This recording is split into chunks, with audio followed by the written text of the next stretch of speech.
ذات خداست. عشق را تفسیر فقط ذات خداست. عشق را معنا فقط آن کبریاست. عشق را تفسیر نیست اندر کتب.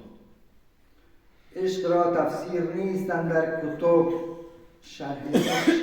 شرح عشق از عرش اعظم تا سراست. فلسفه عاجز ز درک عاشقی است.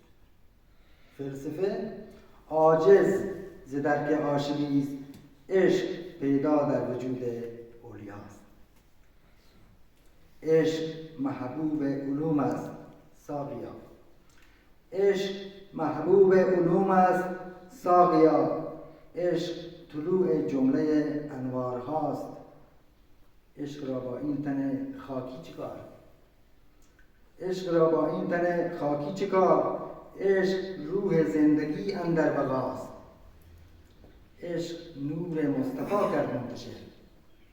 عشق نور مصطفی کرد منتشر. عشق یعنی اهل بیت آل عباس. عشق از نام علی آغاز شد. عشق از نام علی آغاز شد. عشق در زلف بتول و فاطمه است. عشق یعنی کربلا خون حسین. عشق یعنی کربلا خون حسین.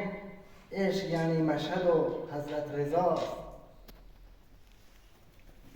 عشق یعنی صادق آل نبی.